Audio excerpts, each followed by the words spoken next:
Hello hi नमस्कार, आप सुन रहे हैं जागरण पॉडकास्ट का खबरनामा और मैं हूं आपके साथ शताक्षी सिंह। आज तारीख है 27 मार्च की और दिन है बुधवार का। चलिए आपको बताते हैं आज दिन भर की तमाम बड़ी खबरें। बुलेटिन की शुरुआत करेंगे हेडलाइंस के साथ। नकुलनाथ के पास है अरबों की संपत्ति, दूसरे देशों में बैंक अकाउंट लेकिन कार नहीं है। नकुलनाथ पूर्व सीएम कमलनाथ के बेटे हैं। महुआ मोइत्रा को ईडी का एक और सम्मन। इस मामले में 28 मार्च को पूछताछ के लिए बुलाया गया है। क्या है ये मामला, इसके बारे में आपको बताएंगे। आप सांसद रिंकू ने भाजपा ज्वाइन कर ली है। पार्टी के एकमात्र लोकसभा सदस्य थे। जालंधर से टिकट तय है।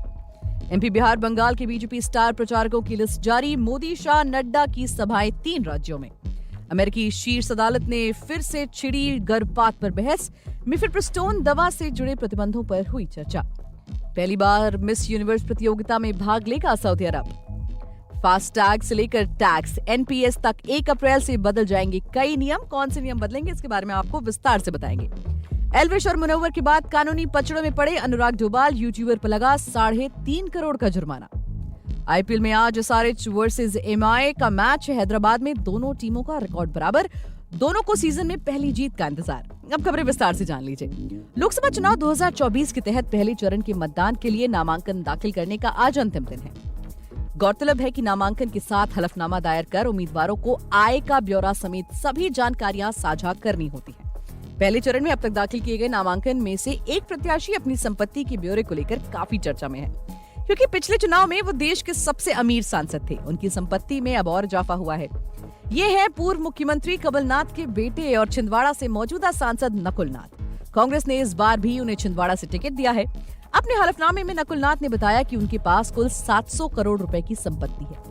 इसमें 649 करोड़ 51,96,174 रुपए की चल संपत्ति और 48 करोड़ 7,86,443 रुपए की अचल संपत्ति। बता दें कि नकुलनाथ 2019 के लोकसभा चुनाव में भी देश के सबसे अमीर सांसद थे। उस वक्त चुनावी हलफनामे में उन्होंने अपनी कुल संपत्ति 630 करोड़ रुपए बताई थी, जो कि इस बार बढ़कर लगभग 700 करोड़ रुपए हो गई है। नकुलनाथ की ओर से दिए गए संपत्ति विवरण के अनुसार उनके पास 157.58 कैरेट के हीरे और नग है। इसके अलावा 1896 ग्राम सोना और 7.630 किलोग्राम चांदी भी नकुलनाथ के पास है। उन्होंने आभूषणों की कुल कीमत 2.2 करोड़ रुपए बताई है। वहीं उनके पास 6.46 लाख रुपए की पेंटिंग भी है। साथ ही उनकी पत्नी के पास 881.31 कैरेट के हीरे जवाहरात और 2.75 करोड़ रुपए के आभूषण हैं। हलफनामे में नकुलनाथ ने अपनी सालाना आय का ब्यौरा भी दिया है, जिसके अनुसार साल 2018-19 में उनकी सालाना आय 4.98 करोड़ रुपए थी, जो कि 2019 और 20 में बढ़कर 11.60 करोड़ रुपए हो गई है। और यही 2020-21 में 2.39 करोड़ रुपए आय है और 2021-22 में 3.76 करोड़ और 2022-23 में 7.89 करोड़ रुपए उनकी सालाना आय हुई है।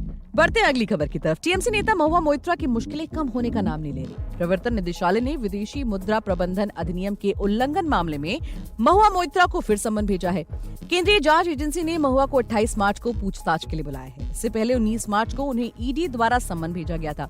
ईडी के सामने पेश न होने पर यह सम्मन जारी किया गया था। अब आपको बता दें कि महुआ ने ईडी को चिट्ठी लिखकर पेशी से मोहलत मांगी थी।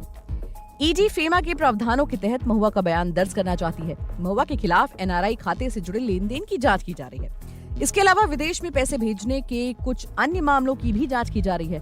गौरतलब है कि बीजेपी सांसद निशिकांत दुबे ने महुआ पर कई आरोप लगाए थे। निशिकांत ने कहा था कि महुआ ने कारोबारी हीरा नंदानी से महंगे गिफ्ट और पैसे लेकर अदानी समूह और प्रधानमंत्री मोदी को निशाना बनाने के लिए लोकसभा में सवाल पूछा था। वहीं पंजाब के जालंधर से आम आदमी पार्टी के लोकसभा सांसद सुशील रिंकू ने भाजपा ज्वाइन कर ली है। वो पार्टी के एकमात्र लोकसभा सदस्य थे। उनके साथ जालंधर वेस्ट से विधायक शीतल अंगुराल ने भी भाजपा ज्वाइन की है। इस दौरान पंजाब भाजपा के प्रधान सुनील जाखड़ ने कहा कि दिल्ली में सबसे बड़ी समस्या कूड़े के पहाड़ की है। ऐसी ही समस्या जालंधर में भी कूड़े के पहाड़ों की है। यही वादा कर रिंकू को आप में शामिल किया गया था, मगर ना तो जालंधर में ऐसा कुछ हो पाया और ना ही दिल्ली में। जालंधर के हाल को देखते हुए आज यानी बुधवार को उन्होंने बीजेपी ज्वाइन कर ली। उन्होंने कहा कि मुझे दोबारा रिंकू के साथ काम करने का मौका मिल रहा है। क्योंकि मैंने कांग्रेस में भी रिंकू के साथ काम किया है। इससे पहले शीतल अंगुराल ने बुधवार की दोपहर 3:40 पर सोशल मीडिया पर पोस्ट डालकर आम आदमी पार्टी छोड़ने का ऐलान किया। अंगुराल ने इस पोस्ट में लिखा, मैं आम आदमी पार्टी में अपनी सारी जिम्मेदारियों से इस्तीफा दे रहा हूं और बीजेपी ज्वाइन कर रहा हूं।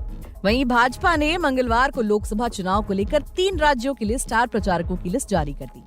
इनमें मध्य प्रदेश, बिहार और पश्चिम बंगाल शामिल है। सभी राज्यों में भाजपा के 40 दिग्गज नेताओं के नाम हैं। पीएम मोदी, गृह मंत्री अमित शाह, रक्षा मंत्री राजनाथ सिंह और पार्टी के राष्ट्रीय अध्यक्ष जेपी नड्डा 3 राज्यों में जनसभाएं करेंगे। इधर तृणमूल कांग्रेस पार्टी ने लोकसभा चुनाव को लेकर पश्चिम बंगाल में अपने स्टार प्रचारकों की सूची जारी कर दी है।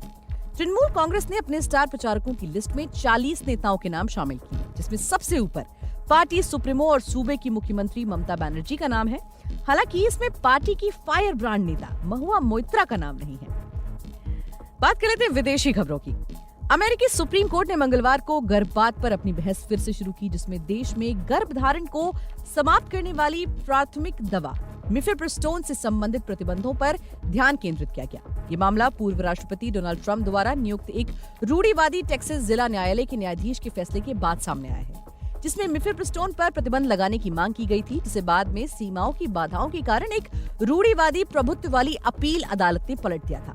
डैंगो लेबोरेटरीज और बाइडेन प्रशासन ने निचली अदालत के प्रतिबंधों के खिलाफ सुप्रीम कोर्ट में अपील की, जहां रूढ़िवादियों के पास 6 से 3 का बहुमत है, जिसके परिणाम स्वरूप निचली अदालत के फैसलों पर रोक लगा दी गई और अस्थायी रूप से दवा को बाजार में बने रहने की अनुमति देगी।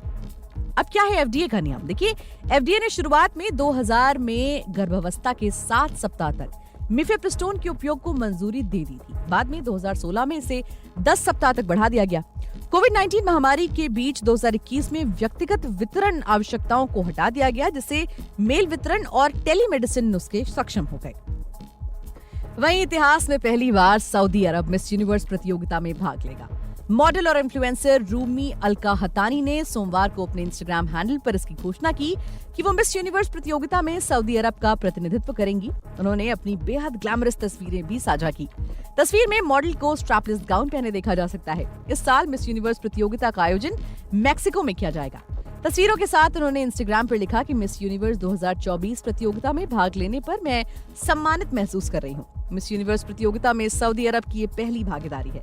खलीज टाइम्स के अनुसार रियाद में जन्मी अलका हतानी कई वैश्विक प्रतियोगिताओं में शामिल हो चुकी हैं। उन्होंने कुछ सप्ताह पहले मलेशिया में miss and Mrs global Asian में शिरकत की थी। इस समय नकारागुआ की शोनिस पलियासियोस मिस यूनिवर्स है।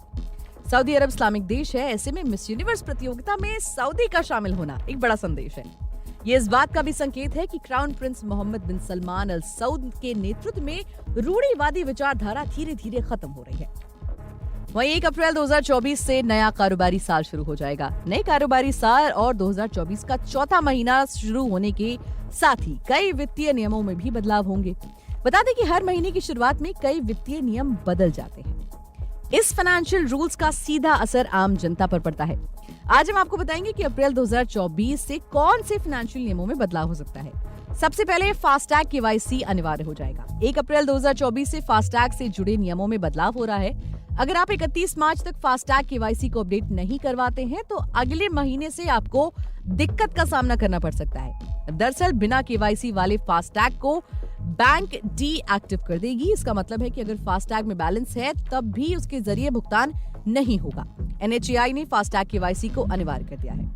दूसरा है पैन आधार लिंक। देखिए, पैन कार्ड को आधार कार्ड से लिंक करवाना अनिवार्य कर दिया गया है। पैन को आधार से लिंक करने की डेडलाइन 31 मार्च 2024 है। अगर पैन को आधार कार्ड से लिंक नहीं किया है तो पैन नंबर रद्द हो जाएगा, यानी कि पैन का इस्तेमाल दस्तावेज के तौर पर नहीं किया जा सकेगा। 1 अप्रैल के बाद पैन को आधार से लिंक करने के लिए यूजर को 1000 रुपए की पेनल्टी का भुगतान करना होगा। पेनल्टी से बचने के लिए यूजर को 31 मार्च 2024 तक अपने पैन कार्ड को आधार से लिंक करवा लेना चाहिए। वहीं एक और नया नियम है ईपीएफओ का। देखिए, 1 अप्रैल 2024 को ईपीएफओ के नियमों में भी बदलाव होने वाले हैं। दरअसल कर्मचारी भविष्य निधि संगठन अगले महीने से नया नियम लागू करने वाले हैं। इस नियम के अनुसार अब नौकरी चेंज करने के बाद पीएफ अकाउंट ऑटो मोड में ट्रांसफर हो जाएगा। इसका मतलब है कि अब अकाउंट ट्रांसफर करने के लिए यूजर को रिक्वेस्ट देने की जरूरत नहीं होगी। इस नियम के लागू होने के बाद यूजर की परेशानी एक हद तक कम हो जाएगी। वहीं अगला है एलपीजी के गैस प्राइस। हर महीने की पहली तारीख को देश भर में एलपीजी सिलेंडर प्राइस को अपडेट किया जाता है। 1 अप्रैल 2024 को भी एलपीजी की कीमतों को अपडेट किया जाएगा। हालांकि लोकसभा चुनाव के बीच उनकी कीमतों में बदलाव होने की संभावना काफी कम है। अगला है न्यू टैक्स रिजीम। अगर टैक्स पेयर ने अभी तक टैक्स रिजीम का सिलेक्शन नहीं किया है तो उनके पास कुछ दिन का ही समय बचा है। दरअसल 1 अप्रैल 2024 से नई tax regime default tax regime बन जाएगी, यानी कि टैक्स पेयर्स को ऑटोमेटिक तौर पर नई टैक्स रिजीम के नियमों के अनुसार ही टैक्स का भुगतान करना होगा। वहीं अगला है एसबीआई क्रेडिट कार्ड। जिन यूजर के पास एसबीआई क्रेडिट कार्ड है उनको बता दें कि 1 अप्रैल 2024 से क्रेडिट कार्ड के नियमों में बदलाव होने वाला है। अगर आप एसबीआई कार्ड के जरिए रेंट पेमेंट करते हैं तो आपको 1 अप्रैल से रेंट पेमेंट पर कोई रिवॉर्ड पॉइंट नहीं दिया जाएगा। कुछ क्रेडिट कार्ड पर यह नियम 1 अप्रैल से मान्य हो जाएगा, तो वहीं कुछ पर 15 अप्रैल 2024 के बाद से ये लागू होगा। अब बात कर लेते हैं मनोरंजन जगत की। देखिए, बिग बॉस कंटेस्टेंट्स पर लगता है कि इन दिनों गाज गिरी हुई है। एक एक करके पुलिस के निशाने पर इस कंट्रोवर्शियल रियलिटी शो के कुछ कंटेस्टेंट्स आए हैं। एल्विश यादव को कोबरा कांड में बेल मिली तो मुनव्वर फारूकी हुक्का बार रेड में फंस गए। अब यूट्यूबर और बिग बॉस 17 के ही कंटेस्टेंट रहे अनुराग डोभाल को लेकर भी एक खबर सामने आई है। बिग बॉस 17 में अनुराग डोभाल को जोकर कहकर बुरी तरह ट्रोल किया जाता रहा है। सोशल मीडिया पर उनके हेटर्स भी उन्हें इस नाम से चिढ़ाना बंद नहीं करते। इस बीच यूके 07 राइडर और सोशल मीडिया कंटेंट क्रिएटर अनुराग डोभाल को लेकर एक ऐसी खबर सामने आई है जिसने उनके फैंस को हैरत में डाल दिया। अनुराग ने हाल ही में लैम्बोर्गिनी गाड़ी खरीदी, लेकिन हादसा तो तब हो गया जब गाड़ी खरीदते ही वो सीज भी हो गई। इस गाड़ी को उन्होंने क्रिकेटर सुरेश रैना के साथ शूट करने के लिए खरीदा था। चेन्नई में गाड़ी को सीज कर लिया गया। अनुराग ने इसका वीडियो सोशल मीडिया पर शेयर किया। गाड़ी सीज होने के साथ ही उन पर हैवी पेनाल्टी भी लगी। लैम्बोर्गिनी खरीदकर अनुराग का चेन्नई से दिल्ली जाने का प्लान था। उन्होंने कार को फ्लैट बेड पर ले जाने का फैसला किया था, जिसकी कीमत 2.5 लाख रुपए से ज्यादा था। लेकिन यहाँ ट्रक की गलती के कारण उन्हें खामियाजा भुगतना पड़ा। अनुराग ने बताया कि कार को एक ट्रक में फ्लैट बेड कर ले जाया जाना था।